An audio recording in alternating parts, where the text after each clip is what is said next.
Hello YouTube, I'm back.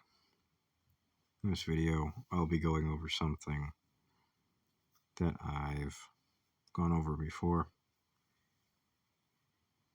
but went over it a long time ago on this channel. And yeah, I pretty much, I don't think I necessarily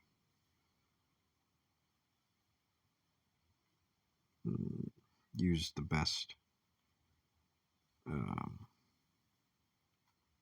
diagram for it, but I know I used a hierarchy triangle in the video. So there was this old video I made where it was basically two different triangles being compared side by side. One was a hierarchy, my hierarchy, the hierarchy that I designed in my theoretical hierarchy of religion, of my religion, versus the Christian religious hierarchy triangle. And it was a really long time ago. I don't think that I really designed it quite like this until today. And yeah, I didn't. I know that for a fact. And yeah, so but in this video, I finally decided to come around to making this redo of it. So nobody really didn't really convince much of anybody with that video. So yeah, might have been a year ago that I made that. I don't know. Just a really, really long time ago. The day of this video being released, with this current recording being released on this channel. But as you may or may not know, eternal light, as referenced in the Bible, is just as the term and the words in that imply, same meaning. It's forever, for everlasting. It will exist forever. The light is all the colors in existence that are bright colors, especially white as a color. And well,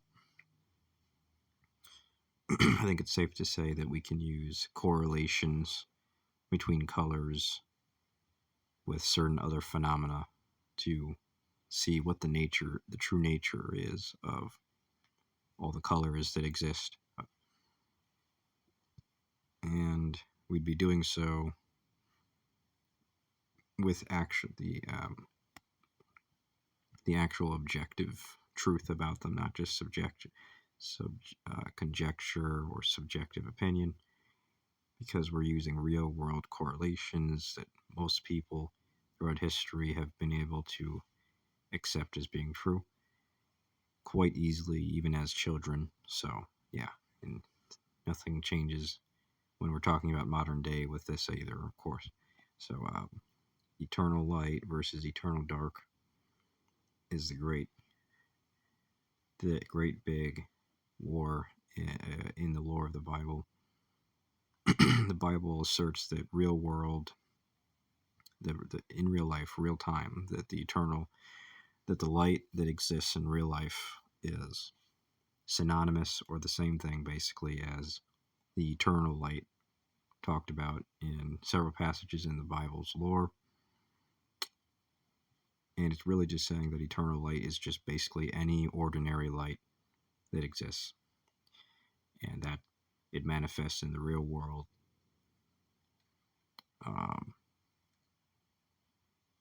So one thing I want to say is one of my first objections to this to this is the fact that there is really no way to prove that this is true. Simply because the Bible gives so many unrealistic assertions about what it calls the eternal light in comparison to real world light. There are so many differences. So first of all, let me just start off with one of the most obvious, which is the fact that the Bible says that there is the what do I say it? It says that the eternal light basically is able to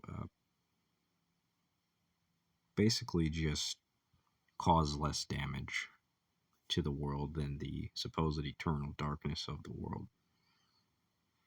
Now, first of all, let me just start off by saying, before I go any further, this is just my opinion. As I've said many times on this channel, these are my opinions, okay, that I'm sharing with others who may or may not be highly interested in this and in questioning their religion or other religions. Okay, so I'm not really, trying to force this on anybody necessarily. It's better to describe what I'm doing here as sharing these theories, and that's giving arguments and what I believe to be evidence for these arguments about these theories, and that's it. But anyway, the other thing I want to say is that, of course, there are plenty of people who have had similar arguments. Now, this is something I've acknowledged in a lot of my videos during the duration of this channel, and I've gone over over almost every single one of my theories ever shared in this channel. Who has come up with it prior, under what conditions, and a bunch of other important specifications you want to know about. And I can safely say that it still stays the same today. Eternal light versus eternal darkness is a heavily criticized conundrum within the Christian community and outside of it. And it is basically just, I think this theory has been shared a long time ago, way before I ever talked about it on my channel, even before I started releasing videos on my channel. But it's not really the theory itself, it's how you present the theory, how you present the ideas. So, a lot of people had the same ideas, but I don't think they really quite shared the ideas in the best form of presentation. That being, of course, reliant upon the words I use, the choice of words, and the imagery I use, the pacing which I speak. The list goes on, etc. Other variables. So now that I got that cleared away, I just want to move forward with another important aspect of this, which is the fact that, to address the other important part of this, which is the fact that, well, basically, the eternal light is still just, again, it's really not, it's not able to be proven that it's actually exactly just like real world light. So I'm going to start off with an obvious example, and that's the fact that eternal light is a perfect example of how do I say it? A firework on the 4th of July or in some other holiday. A firework is very bright. Well, does that mean that it is causing less damage in the world than the eternal darkness within the world, or the common forms of darkness within the world? Well, this is going to be a loaded question to address, but it's going to be pretty fun, I'd say, for me to break this down for you guys, because conveniently, what I have here is, if there's any, there's one thing that I know for sure, it's the best way to prove this is with our hierarchy diagram, because it follows logic that is so undeniably consistent with Christian doctrine that Christians should not be, I dare say Christians won't be able to deny this one as being true. So, again, as I said before, it is in how you present your argument. So the images you use can be highly effective compared to other images. And so let me just explain this a little bit more. So if you take a look here, you can see that what I have here is a template of a triangle, and I wrote eternal light at the top, eternal dark at the bottom. And that's to show you that according to Christian doctrine, the eternal light is superior in power and control. And now again, this is what Christian doctrine claims is the case. And again, Christian doctrine says the eternal light is the exact same thing as ordinary real-world common forms of light, like photons, just any form of bright colored light, or any form of brighter colors are the eternal light. And basically, it says that, well, it's in higher control than the eternal dark colors of the world, and the correlations between the colors and the sorts of phenomena are consistent with Christian doctrine, as I'll explain here as we go further into this. So first of all, let's just address this first part. What do these blue lines mean? Well, it just means that the eternal light is, according to Christian doctrine, is puppeteering the eternal dark. It's controlling it. It's in charge of it. It's the authority, and it's the strongest. So, and the eternal dark is in comparison the weakest, and is inferior. And it's totally inferior. It's totally inferior in comparison to the eternal light according to Christian doctrine. That is why these blue lines I will not erase them. And eternal darkness can't get rid of the blue lines because it means to show that they can't stop being controlled by the eternal light. So, which means it's completely ruined by the eternal light. It's just not safe compared to the lighter colors. It's the dangers of the world, the chaotic things, and so yeah. So basically,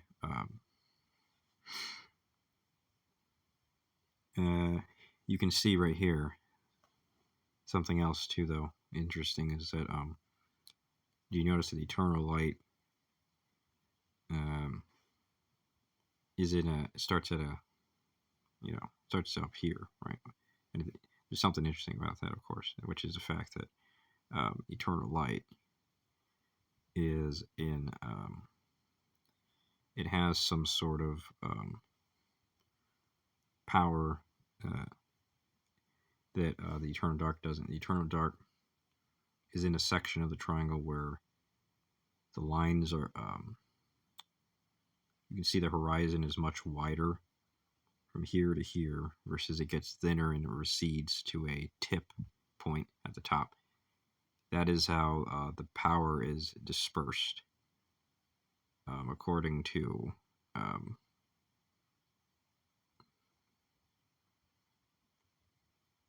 that is how the power is dispersed according to the hierarchy logic of Christian doctrine.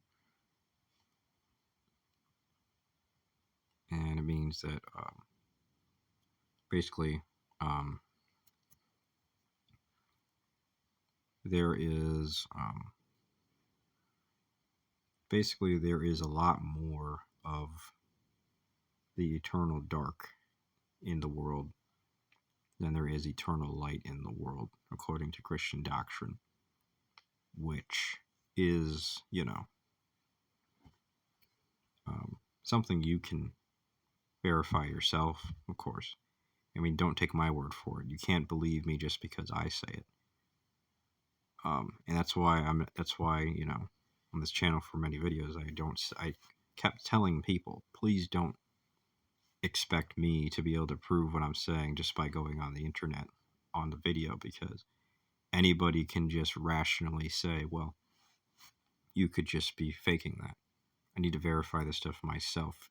Even if no matter how much you make it look like you're verifying it, there's always a possibility that I may eventually suspect that you're lying. And there's always a possibility, and honestly, there's always a possibility that they may change their mind and say, well, he could have just photoshopped that. So, because of that, it's better to just really verify the information yourself.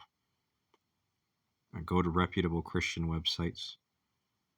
There's plenty of them that you can get instantly on a quick Google search, as I've been saying for years. And basically, well, that means that the eternal light, as the Bible calls it, will say the same thing I've described it as here, about it being, Bible says that there is a small amount of good in the world, but a lot of evil in the world, and it calls the dark the evil. And it's basically saying, well, that means that the eternal light is not only rare compared to the eternal dark, but it's trying to also say that which, first of all, I already have to object against, because it's completely ridiculous. It's not even consistent with it's not consistent with everything in the Bible. So let me give you, I'm just going to give a word of mouth reference, and I'm not saying this proves anything. I'm not saying me claiming the Bible says that it says what I'm about to say. That's not proof. I'm just giving a reference to which you, of course, have to verify the Bible says, if it does. And if you can't take that step, if you can't even trust that possibility, then you're really not interested in any of this to begin with. Because if you were really interested, you'd actually want to test out interesting theories, or you really want to take the chance on somebody who seems quite genuine, even if there's a possibility they're wrong. And most people who are genuinely interested, that's what they do. And there's a lot of people who their heart's not really in it. So if you can't do that, this is probably not for you. But as I said, there is this is not something I can verify just by speech alone. But again, you can look this up if you want. But it says this in the Bible. It says there is very little good in the world, but there is a lot of evil in the world. In modern times, and in not just modern times, but in the biblical ancient times, in the biblical eras of the Christian doctrine. So this I already have to object to, because that is something I already have to object to. Because first of all, the Bible says that light is the eternal light. The eternal light is light. And in doing so, it's basically saying that all light, all bright colors in the world are equivalent to the eternal light, talked about in the Bible, in every single passage and verse talking about the eternal light. So it's the same thing. But it says there's very little of any bright light colors in the world. Because it says there's very little good, and it says the only good is the bright light colors. Yet, okay, let's test that out. How about we how about we go back and rewind for a second? How about we go to YouTube? All right. We look up 4th of July 2023. And let's take a look at how many places have posted YouTube videos of different areas of the world. Let's see how many bright light colors there were in the world on that day at the same time. And please tell me if that seems to you like there's very little bright light things in the world at once. Because you see, the Bible says, according to the Bible, there's never many bright light good things in the world. It says during the reign of Satan until the Great Tribulation, it says there will be very little good. And it says the good is the bright light colors. Yet it says, we go to 4th of July all throughout the world, and you see all those things that the Bible would say are good things. They're all bright light colors. And those are all the good. Those are all the good things. And look how much of it there is. There's not small amounts at all. It's not rare. It's very common. So that's my first objection. Okay. To the Christian doctrine saying that the eternal light is much safer, or much less chaotic, or much less damaging to the world than what the Bible calls eternal dark. And that's my first objection and it's also my first objection to what I said earlier, that eternal light is completely accurate. What the Bible calls eternal light, or describes it as, is completely synonymous to real world light. Clearly, they're not the same in every single way. They're only the same in a few ways. And the way the Bible exaggerates the rarity of real world light is insane. Just by the example of the 4th of July that I just talked about earlier. So yeah. Now, here's my next thing I want to say, and that's that. Now, if that doesn't, as far as I'm concerned, I highly encourage anybody who has gotten to this point in the video to just stop what you're doing and pause and just think for a second.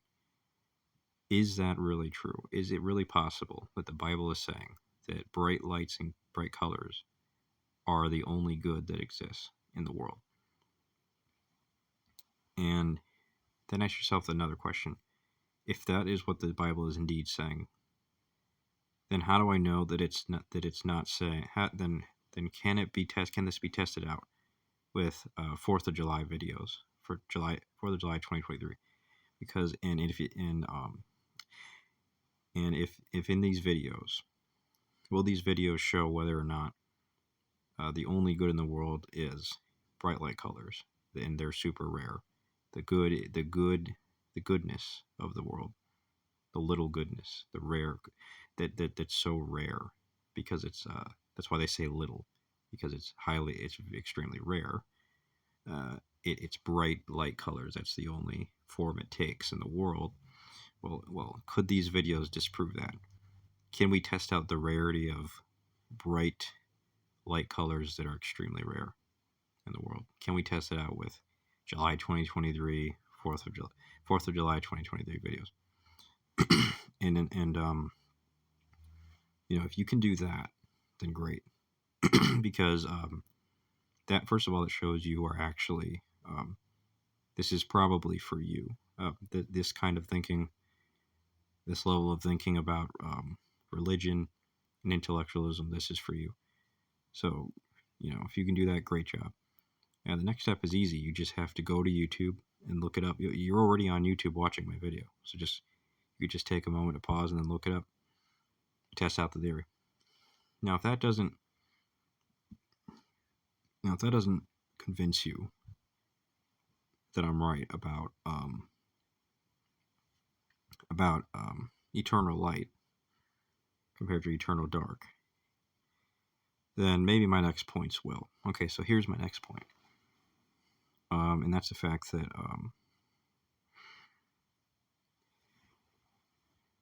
there is to say that there is hardly any eternal light in the world, or to say that there's hardly any light in the world is what the Bible says, and that there's a lot of dark but hardly any light.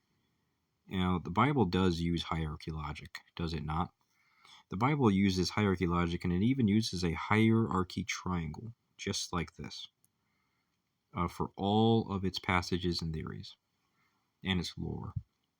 Let me say that a little louder. It's lore. And so for all of that, it is basically saying, it would basically design it, if a Christian, what this means is if a Christian, for no matter what denomination, or a pastor were to try to emulate what this would look like on a hierarchy triangle diagram of Christian lore, this is what it would look like. They would pretty much do the same thing. They would include something very similar to what I've drawn here. And so basically what that tells you, what that means, or what this could tell you, is that they think that where the most rare things are is at the top, because they are the best things. There's a small amount of them, but they're the best things. And there's a lot of good, and in general, in hierarchy logic says that there is a small amount of the most powerful things. For a hierarchy, for a hierarchy order structure of classes and levels of power in a society to be maintained, the most powerful things have to be more rare, and so there has to be less of them than the common more less rare thing is the less powerful thing, and there's much more of it. And so that's why it is not in the bottleneck area that is here at the top. It's in the area where there is so much more space at the bottom, for there to be much more of it. And so basically, and honestly, if we're being realistic, that already tells you, that already gives it away. It tells you that the Bible is trying to say that the hierarchy pyramid, you would have eternal light be the rare thing at the top, and eternal dark be the common thing, but where there is much more of at the bottom. Which, just for the example I gave of the 4th of July, just cannot be true. It's not consistent with real world examples. Now, like I said, if you want to think about this on a deeper level, if you actually want to look at real world examples with this, I strongly encourage you to. There's no harm in it. All the more power to you, because it will awaken you to the truth, okay? There's a lot of deceivers in this world. The world has mainly been controlled by deception. So, good luck to you. And like I said, I'm trying to help people with this. I want them to understand my viewpoint better, and I want them to take this good opportunity to be free from the generational lies they've been taught, and think of these things in a better way, for their safety, of course. But anyway, moving on to the next aspect of this, which is the fact that somehow another thing that this all means is that we have here another conundrum to address. There's another conundrum to address here that helps support my arguments, which is the fact that, even though what I said earlier is true about the 4th of July, there is another example I can give to support my arguments about this, which is that,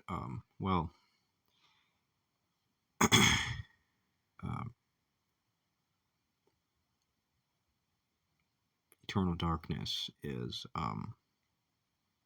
if it really is less good at controlling things, or if it really, if it really has, or if it does control things, but only in more of a negative way, then how do you explain the fact that bright light colors are most commonly associated with explosions, nuclear bombs, and volcanoes erupting. Even the sun or the core of the earth come to mind as perfect examples of extremely bright lights, yet they are extremely high temperature, chaotic in nature, and cause massive destruction through natural disasters. They wreak havoc on the environment and its people of each of those environment and the animals and life forms on it. Naturally, they do that, and there is never an exception, or nor has there been. And most people in modern times would agree that they are destructive, and that's their natural correlation to that stuff with those colors, and it's indisputable. Now, take a second to think of this. Maybe, just maybe, there's a possibility here that what this could mean is that eternal darkness is actually the less chaotic thing. Now, let me explain what that means here, because I haven't made that quite clear yet. And that's the fact that, well,